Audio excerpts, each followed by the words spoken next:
ఈ శుక్రవారం Bollywood director and producer Karan Johar ఓ పాటను రిలీజ్ చేస్తున్నాడండి. అయితే ఈ పాట రిలీజ్ అయిన తర్వాత మనం కొన్ని ప్రకంపనలను చూసే ఛాన్స్ ఉందని చాలామంది అంటున్నారు. ఇప్పటికే ఇతగాడి తదుపరి సినిమా హే దిల్ హై ముష్కిల్ పై చాలా హైప్ ఉంది. ఈ సాంగ్తో అది ఎటెళ్తుందో అనేది ఓ విషయం అయితే, అసలు ఆ సాంగ్ ఐశ్వర్య రాయ్ క్రేజ్ను ఏం చేస్తుందో అనేది మరో విషయం అండోయ్. నిజానికి ఈ సినిమాలో 30+ హీరో రణబీర్ కపూర్ 40+ బామ ఐశ్వర్య రాయ్ను రొమాన్స్ చేస్తున్నాడంటేనే విడ్డూరం అనుకుంటుంటే, మొన్న రిలీజ్ అయిన టీజర్లో ఆమెను శృంగారభరితంగా కౌగిలించుకోవడం, రొమాంటిక్గా ముద్దులు పెట్టుకోవడం వామో రచ్చ లేపేశాయని చెప్పాలండోయ్.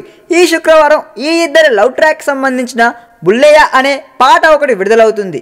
ఈ వీడియోలో అసలు రణబీర్ అండ్ ఐశ్వర్య రాయ్లు ఎలా రెచ్చిపోయారో చూస్తే ఖచ్చితంగా మెగాస్టార్ బచ్చన్కి కోపం వచ్చే ఛాన్స్ ఉందని ఆల్రెడీ బాలీవుడ్లో రూమర్లు వినిపిస్తున్నాయి. ఇంతకీ ఆ సాంగ్లో ఆ రేంజ్లో మనలు రొమాన్స్ పండించేశారంటారా? దసరా సీజన్ పూర్తయ్యాక అక్టోబర్ 28న ఈ సినిమా రిలీజ్ చేయబోతున్నట్టు తెలుస్తుంది. ఇద్దరు హీరోయిన్లతో రణబీర్ చేసిన రొమాన్స్ సంగతేమో కానీ చాలా రోజుల నుండి అందని హిట్ ఇప్పుడైనా ఈ కుర్రాడికి కరణ్ ద్వారా అందుతుందంటారా?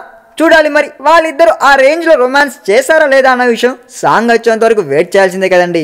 ఈ వీడియో మీకు నచ్చినట్లయితే సబ్స్క్రైబ్ చేయండి. ఫిలిమి స్టార్స్ బోల్డ్ అంత న్యూస్ బోల్డ్గా.